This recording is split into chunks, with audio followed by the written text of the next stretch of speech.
Vacation pay in British Columbia. What you need to know.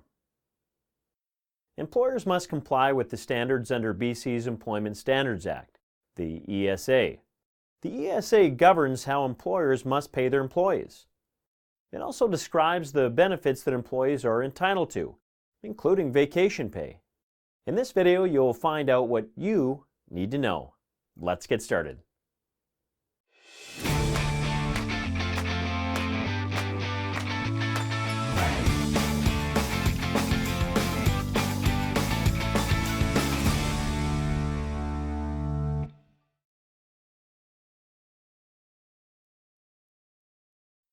Annual vacation. Employees become eligible for vacation pay after they completed 5 calendar days of employment. Employers should start calculating or accruing this vacation time when the employee first starts. After 1 year of continuous service, employees are entitled to 2 weeks of paid vacation. When the employee enters their second year of employment, they should already have 2 weeks of vacation available to them to take.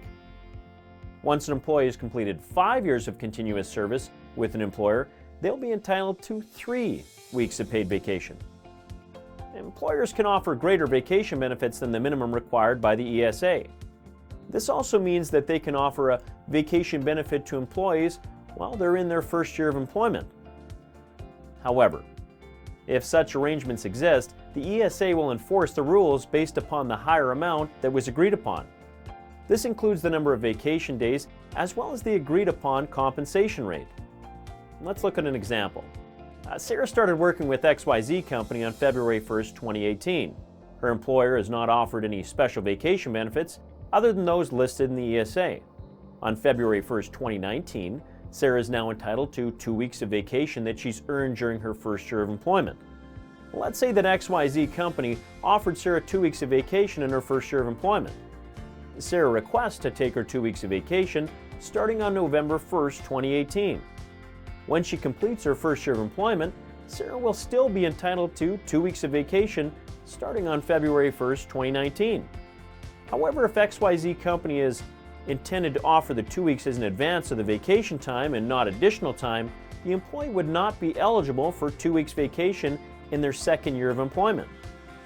The employer must ensure that this agreement is clearly documented and acknowledged by the employee in writing.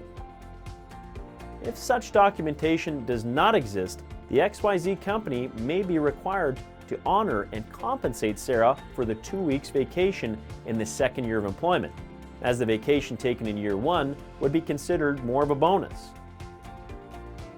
Vacation pay.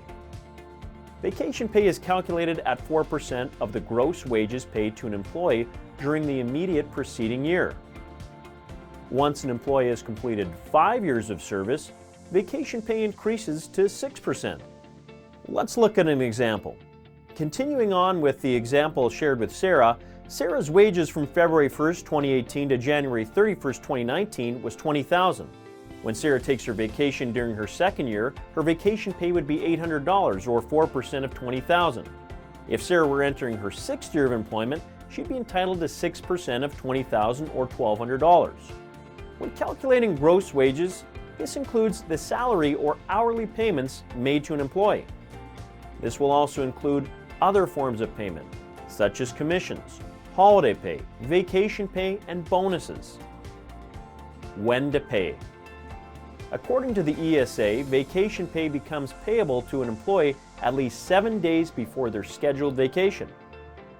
However, employees are able to pay out vacation time on each paycheck. If such arrangement exists, it must be in writing and acknowledged by the employee.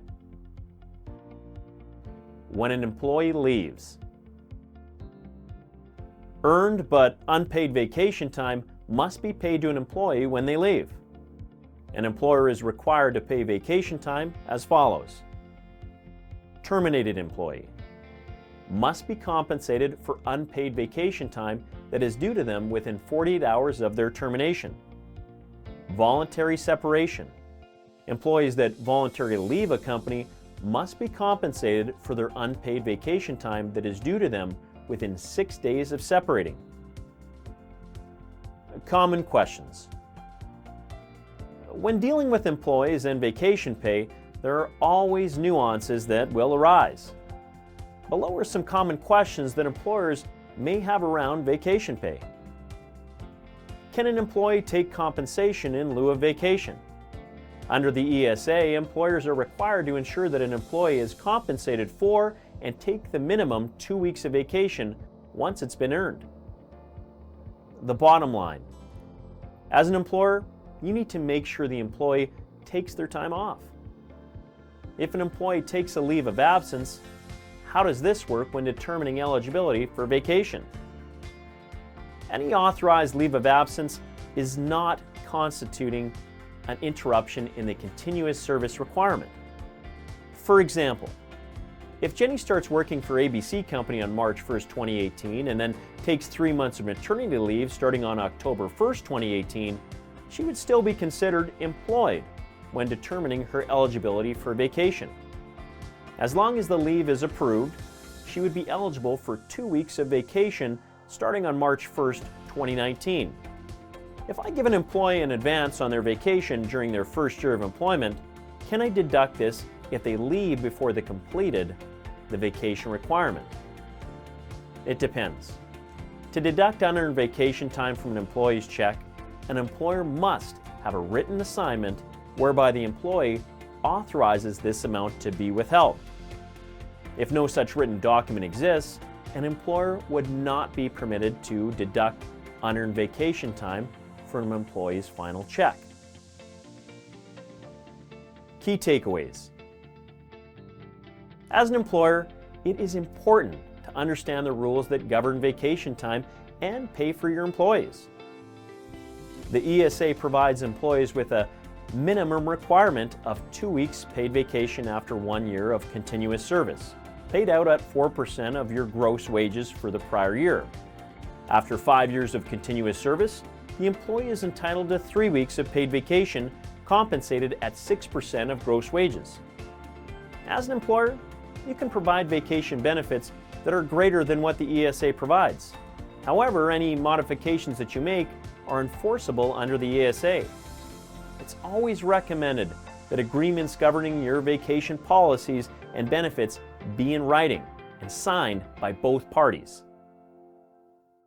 Valley Business Center specializes in delivering expert bookkeeping and payroll services to small and medium-sized businesses. We work with clients located in Whistler, Squamish, the Sea to Sky Corridor, BC, and beyond. Since 1990, our team has consistently delivered accurate and reliable bookkeeping and payroll services. Whether you need help with maintaining your books or running payroll, contact the bookkeeping specialists at Valley Business Center today.